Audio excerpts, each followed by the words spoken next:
Frank Bargo of the National Association of Manufacturers. First, my compliments to the Institute and all of you for what I think is an extremely important piece of work. And Fred, I hope you will promulgate this widely with American policymakers and around. This is fantastic. But I have a couple of technical questions. One, Bill, on the construct of the model, you had early on in your equations a beta or B, which I took was the elasticity of the price responsiveness of the GDP, and you had the U.S. at 0.16 and China at 0.3, almost twice as much, implying greater elasticity. And I don't think anybody's going to say the Chinese market is more open than the U.S. So why is that? Is that because there is China's exports are more price elastic than U.S. or just I was curious about that. And second, John, the estimates for the currency strike me as intuitively being in ballpark, except for one, Singapore, which struck me as an outlier, especially given the very large trade surplus we have bilaterally with Singapore. And then finally on China, the renminbi appreciated about 20% or so until July last year, and then it hit a brick wall. And the Chinese have been increasing their reserves about $30 billion a month until recently, when it's vacillated a lot, but it averaged less than $10 billion. And I think their trade surplus is still growing. So if the increase in reserves is slowing, how are the Chinese still holding down the appreciation of the yuan? Right. On the first question, the impact parameter is the combined effect of the price elasticity of exports and the share of exports in GDP. And China just has a much higher share than we do. I guess John will answer your last two questions, although it sounded to me like you're saying, well, it seems to be that the accumulation of reserves is precisely evidence that they're keeping the renminbi from appreciating, but maybe John can elaborate. Let me just, on this point about openness, because it's an important point, it comes up, of course, repeatedly in the debate about China. I think when Frank says China's not nearly as open as the U.S., you're thinking in terms of trade policy and trade barriers. When we macroeconomists talk about a country being open to trade, we're thinking about the share of trade in its GDP. And as Bill said, on that metric, China is one of the most open economies in the world. Its trade to GDP ratio, exports plus imports over GDP, is now about 65%. The U.S. is about 30%. So on that metric, which is kind of the macroeconomic standard, China, and this was largely deliberate policy to open up to the world in that sense, is about twice as open as the U.S., 3 times as open as Japan, which is an interesting feature that many people do not realize, but really is a very important element in their picture, and incidentally, I would say, a tribute to their policy, though there are still barriers that we worry about, to be sure, of having really opened up substantially, joined the WTO, accept the rule-based system and all that. John? I'm not sure what you're worried about in the case of Singapore. We have that Singapore is needing a big appreciation, which I think it's difficult to deny. It has a big trade surplus. I don't actually think bilateral trade surpluses matter in the slightest, but the fact that there's a big trade deficit with the US, or the US has a big trade deficit with Singapore, is perhaps symptomatic of the fact that Singapore has a big current-account surplus, and it has big foreign assets, and therefore it gets the benefit of having a somewhat bigger current-account target than it otherwise would do through the second rule that I mentioned there. But nevertheless, it's shown as requiring not a big appreciation as China, but a big appreciation all the same. No, but what Frank said was the U.S. has a trade surplus with Singapore, which is right, but is an anomaly in Singapore's global position, which is a huge surplus and a really huge net international creditor position. And in fact, it's also part of the China story, because as the U.S. bilateral deficit with China has soared over the last 10 years, the U.S. bilateral position with almost all the other Asian countries has improved, as China becomes the assembler of last resort for products that we used to import from Singapore, Hong Kong, Taiwan, etc. But now, the way the statistics are run, show as imports from China. And therefore, that's yet another reason why one shouldn't be so unduly impressed by bilateral statistics. On China, I think that, I'm not sure I understood the question. Apparently I didn't understand that question either. But the first question, the final question of yours, I think Bill answered, right? The fact that Chinese are intervening so heavily is the reason that they need a very large appreciation. But its appreciation is down, its accumulation is down by about 2/3. Yeah, no, Frank is saying, why has their reported accumulation in dollar terms been less recently? Nick Lardy has studied that in detail. We've actually got that coming in another publication shortly. The answer is largely valuation effects. Because as the dollar appreciated over this past year, rose in value, the dollar equivalent of China's non-dollar reserves dropped sharply. It is estimated that China holds maybe 2/3 to 3/4 of its total reserves in dollars, but that leaves $500 billion or so in euros, yen, and other currencies. As the dollar rose during this period, the dollar value of those euros, yen, etc. fell. And so that valuation effect offset the continuing monthly intervention through which they were building up dollar holdings. So there was some flurry by some market analysts a few months ago that China had somehow stopped intervening, and there was a lot of speculation about what it implied for capital flight out of China. Nick has now analyzed that in great detail with the result I suggest. It's purely valuation effects. The bottom line, we think, is that China has continued to intervene, as you implied, to the tune of $30–40 billion per month to keep the renminbi from rising against the dollar. And as somebody said in the presentation, the Chinese commendably rode the dollar up over most of the past year. They did stop any further appreciation of renminbi against dollar. And now the dollar's turned back down the last 3 months, they've continued the latter, which means they're riding the dollar down, which means they're getting more undervalued by the day. In the back. Thank you. Thank you very much for the interesting presentation. Carl Dahlman, Georgetown University.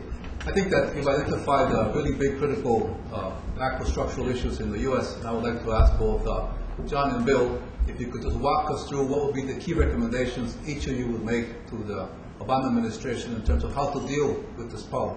You have, of course, the exchange rate, you have taxation, you have cut in public spending. What do you think is politically feasible in the current context? Thank you. I don't know that my recommendations would be particularly original on this. Clearly, it's necessary to cut the budget deficit as the recovery proceeds. I don't think there's any great alternative to having a big budget deficit right now, but that's going to be very different, one hopes, in the future. And certainly it was different in the past. And the criticism is that there was still a budget deficit when the economy was in great prosperity. And that is something that shouldn't be repeated. And clearly, projection of continuing to halve the budget deficit over the life of an administration when the budget deficit starts off at $1.8 trillion really strikes me as insufficiently ambitious. So I certainly agree with that part of the conventional wisdom. Now, I also think that one could get some traction on the exchange rate if one started talking about it and one said intelligent things instead of always saying one is in favor of a strong dollar, even when the dollar is ridiculously overvalued. If one instead named what dollar one thought was appropriately valued, I think that would help, just being willing to name a sensible figure for the valuation of the dollar. It gives the market some sort of basis to go on. They won't necessarily validate that. Certainly, if they think that they can see a possibility of making some money by some alternative strategy, then they'll push it that way. One knows that, but it should not even make an attempt to name a rate that is an equilibrium rate seems to me to be not making any effort? I guess the long-term fiscal adjustment is key. I happen to think that you could take care of the Social Security problem by ending the double indexation. I mean, you index for inflation and you also index for rising real wages. I think most people today, most young folks today would be delighted if they could have the same real Social Security 40 years from now that their counterparts are getting today. So stop double indexing for a rise in real wage. Just keep the same constant real payment. Health care, it's going to be critically driven by the increased efficiency and restraints on excessive testing and so forth. I think Peter Orzog has a pretty good set of approaches to that, but clearly you can't throw another 4% of GDP at that without either raising taxes or else getting into trouble on the fiscal deficit. You could raise some revenue by sticking with the original idea to auction all the cap and trade instead of giving it away to the Middle West coal power plants. So there's a number of things, but like John, this is not my primary comparative advantage. Yeah, just to underline this, I would elaborate just on one point. It seems to me that the obvious candidate now for credible attack on the budget deficit over time is Social Security reform. It's the ideal measure in the sense that you decide it now. That gives you at least a significant measure of credibility that you're attacking the budget deficit over time, but the actual expenditure cuts only phase in over a prolonged period and hopefully long after the current crisis is over. Bill talked about changing the indexation formula. In addition, you can continue to raise the retirement age very gradually over a 20-year period, and you can tax at a higher rate the benefits to high-income recipients.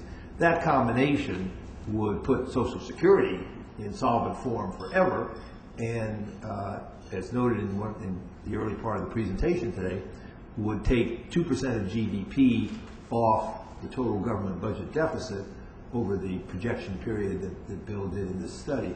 So it seems that's an obvious first candidate. The administration has rejected that in favor of going after health care reform early for broader policy reasons, and also because it's the bigger issue in terms of budget bucks. But since the budget outcome from health care reform is not totally clear, even in terms of sign, at least for some time, it seems to me they're going to have to go back to Social Security reform pretty soon. I think there is a movement in that direction. Steny Hoyer has already talked about it, and I suspect that'll be an early step in the direction of dealing with the question. Morris.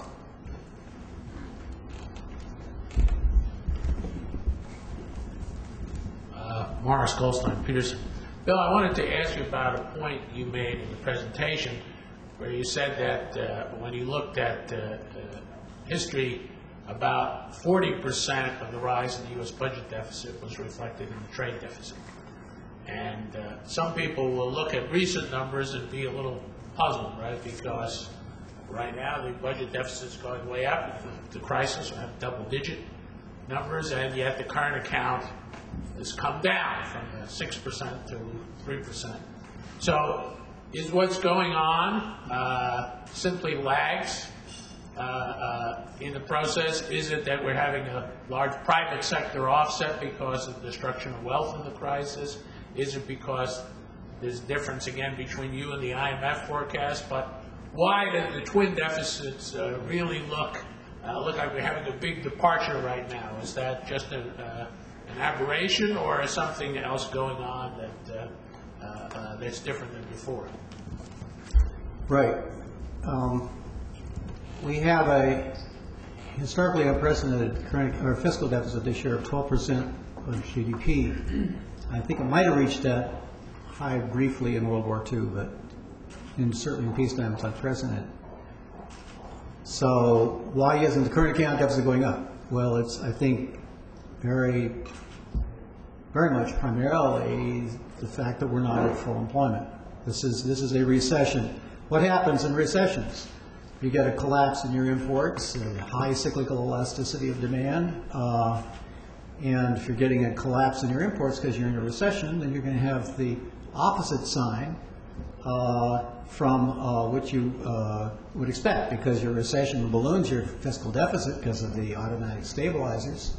Your imports are collapsing because of the income effect, so voila, you have the wrong sign. So you need to think about this in sort of long-term full employment relationships. You know, for a long time, people would run these international models, and McKibben probably has this kind of parameter that would say, you know, there's, I think John Helliwell had 50%, you know, over the long time, increase in fiscal deficit will cause 50 cents on the dollar increase in the current account deficit. Now, mine basically came out in that ballpark, and it was an attempt to go through sort of a general equilibrium model. But the other thing I would say is this 12% of GDP ain't 12% of GDP of filling up potholes and buying tanks. 3% of GDP alone in that figure is the fact that the CBO thinks that of the $5 trillion of Fannie and Freddie that we've suddenly become proud owners of, 25% could go down the tubes. So, you know, there's big non-spending valuation effects in that fiscal deficit. I grant you it's puzzling in the first instance, and it was sufficiently a puzzle that I felt I had to explain that I have a specific section on that in this monograph that's in here.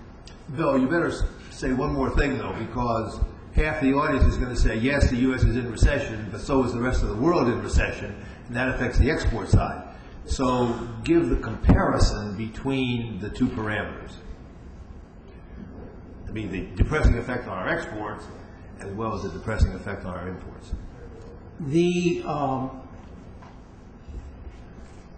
There is a question of the timing of this. In my model, my projections, I have a lesser, let's see, I've got U.S.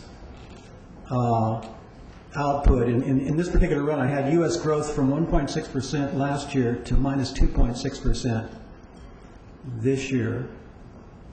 Foreign growth with the relevant weighting is 2% last year, minus 0.9% this year. So it's not as savage.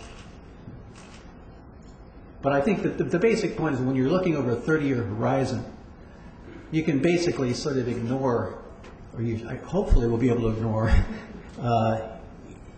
this period of the worst recession since the Great Depression, and you're asking, what you would expect in the longer run. You should not, I think, be throwing out the longer-term likelihood that increased fiscal pressure is going to widen your current account deficit because of the aberrant pattern this year.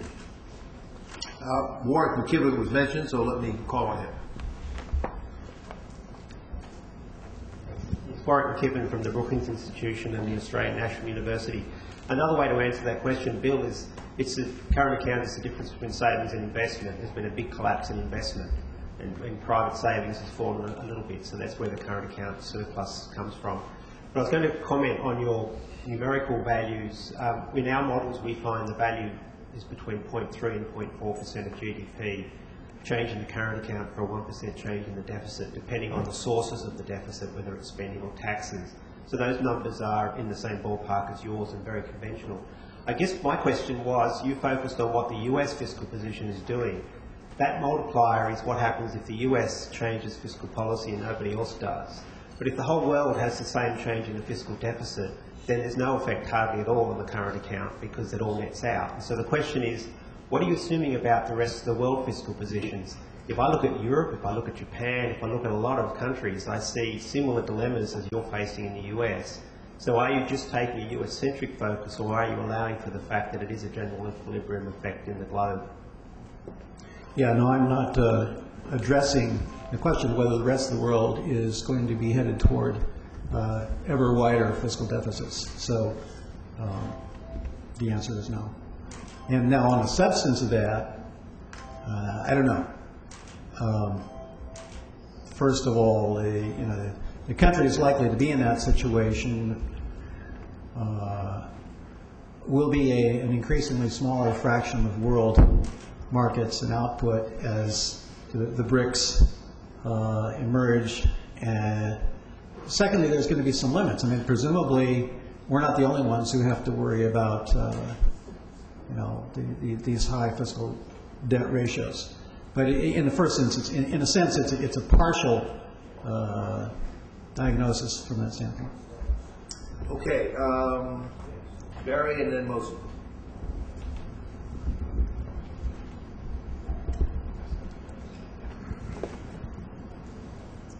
Barry Wood, how would the dollar be affected by substantially higher inflation in the United States in 2012? What are your own projections for inflation? How would that affect the current account deficit?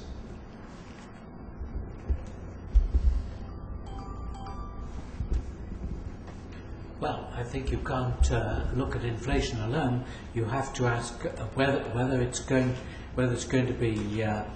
Once again, there's this international comparison. Secondly, there's a question of whether it's offset through the exchange rate. If it's offset through the exchange rate, so the real exchange rates remain constant, then I wouldn't expect it to have any particular effects other than ballooning everything. That's the point. That inflation. It just results in ballooning things unless there are certain pronounced asymmetries which come in and give it real effects. But in itself, I don't see a particular beat. Well, the one addition to that would, of course, be confidence effects. If the U.S. started inflating substantially, and for assumption the rest of the world did not very much, and it looked like the U.S. was relatively profligate and unable to get its house in order, then it would not be surprising to get confidence effects that drove the exchange rate of the dollar down more than enough just to hold the real rate constant. That's always been a kind of anxiety about a hard landing outcome, and it could be one result, and it's one reason, back to what Bill was saying in his analysis, why you don't want to let your budget deficit get out of control and the risk of confidence in the country as a whole and its currency, therefore being perhaps severely eroded. Mosen and then President Sedillo. Let me just give another detail on that for a minute, Fred. And one of the things that does influence the current account over time is the level of the interest rate as we're accumulating these large debts. And inflation would translate into higher interest rates, and so that would be sort of a mechanical impact that would tend to widen the capital service deficit.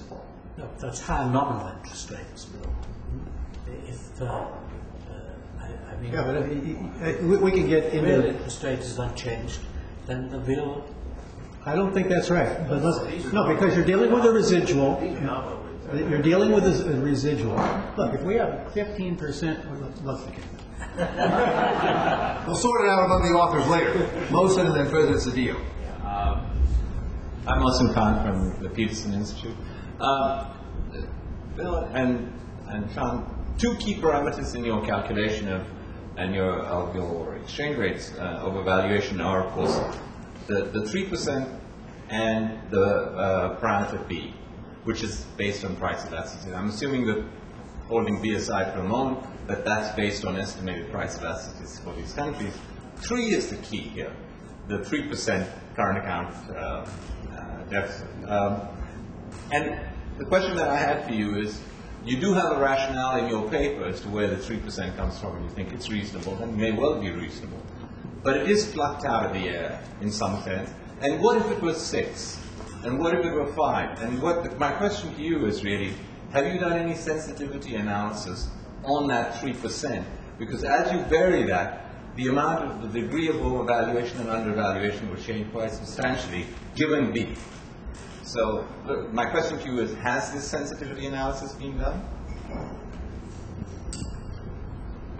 We had a forced sensitivity test by what happened from last year to this year. As John pointed out, since you've got plus or minus 3% of GDP, you can have a huge swing. And you can still say, well, the country doesn't have to do anything this year, whereas last year you said it was okay. So that can affect your fear. So in that sense, we had a sensitivity test. As John noted, there is a long footnote that mentions in particular the Reinhardt-Rogoff-Savastano statistical tests on developing countries. But yeah, I think inherently the choice of the current account, target is crucial to the whole exercise. I think by allowing the NFA, we've already sort of moved in the direction of sensitivity analysis, but let me ask John to comment on that. The straightforward answer is no, we haven't done a sensitivity analysis of the sort that you were thinking of. I do think it's an interesting question to ask whether there might be some big effects if one took a figure of 4% instead of 3%. I mean, this is more or less a plausible.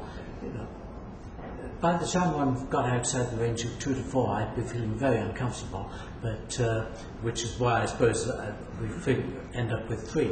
But I could see some merit in doing the sensitivity test for something around that range. Yeah. On this last point, I would just note that in this monograph, there's a chapter by Kathy Nann, who, as you know, is still senior fellow here, though she teaches at Brandeis, which looks at the financing side of the current account imbalances and tries to systematically estimate what level of U.S. deficits going forward can be financed without causing serious market disruptions and financial instability. And it's very interesting. She actually explains quite nicely the big depreciation of the dollar that started in early 2002 and ran until about a year ago. The dollar went down by about 25% trade weighted during that period. She notes that had foreign investment financed the full U.S. deficits of that period at the old exchange rates and interest rates, the foreigners would have had to put more than 100% of all their foreign investment into dollar assets. And in a way, that explains why the dollar went down. The foreigners demanded a better price to finance the U.S. external imbalance.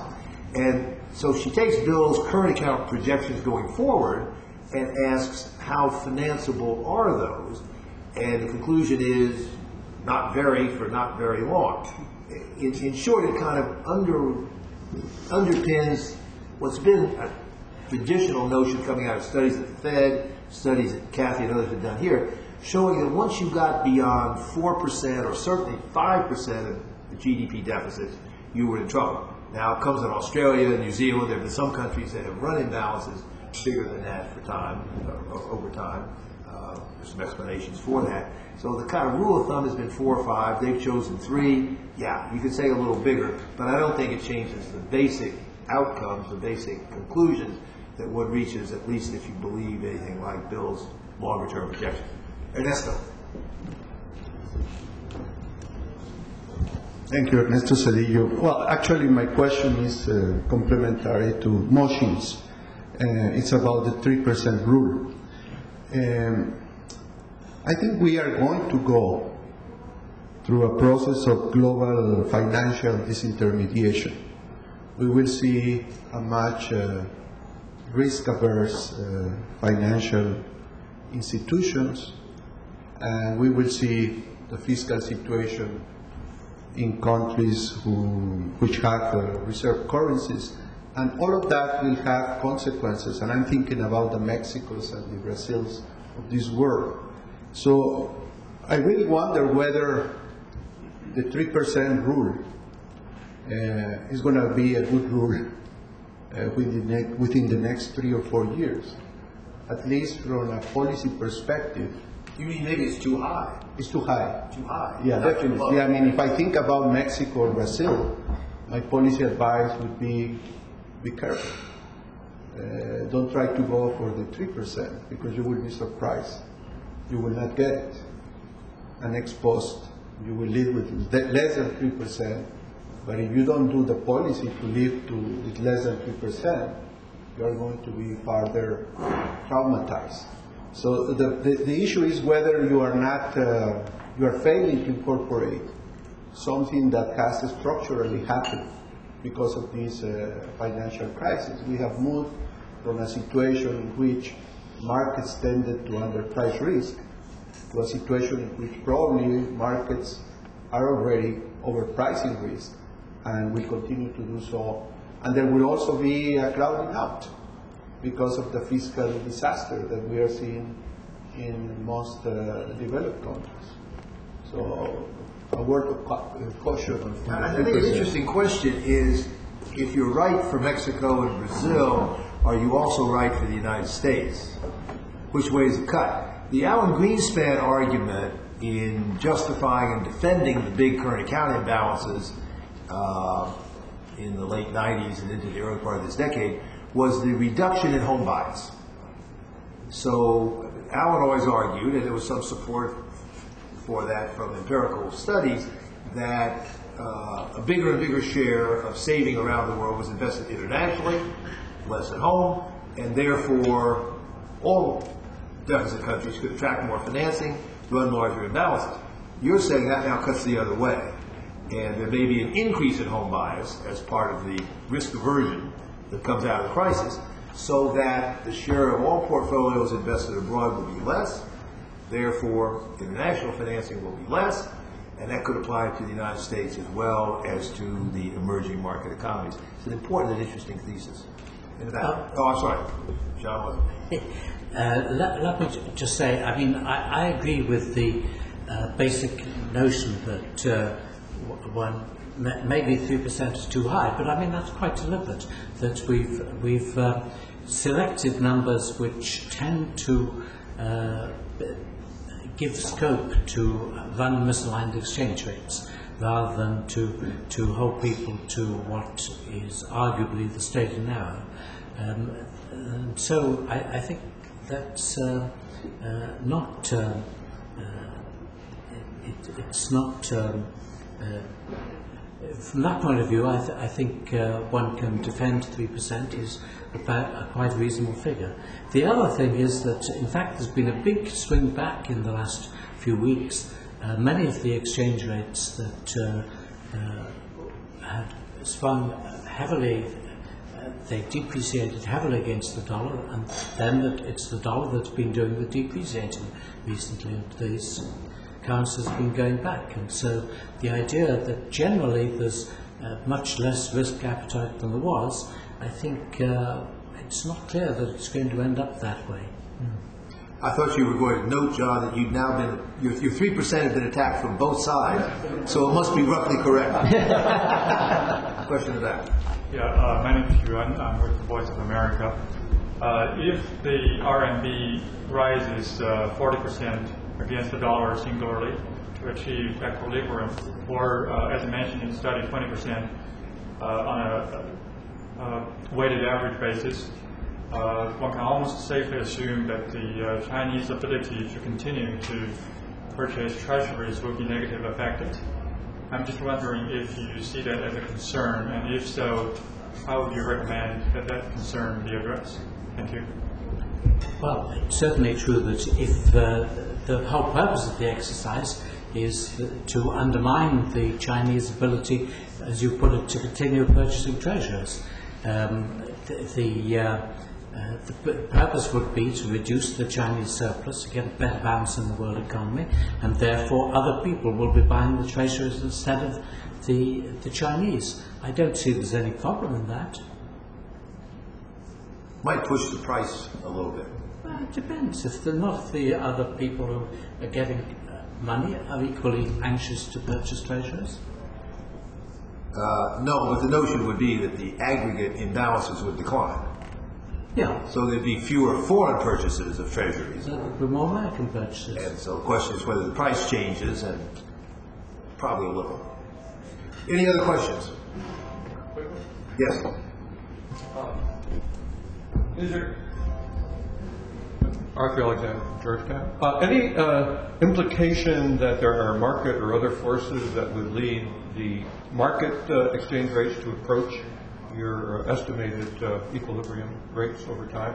Or another way of asking that, looking backwards from your earlier estimates from earlier times, has there been any tendency for actual rates to track your earlier? Do your equilibrium rates, or do actual rates track your equilibrium rates in the past? Well, clearly they don't in accurately.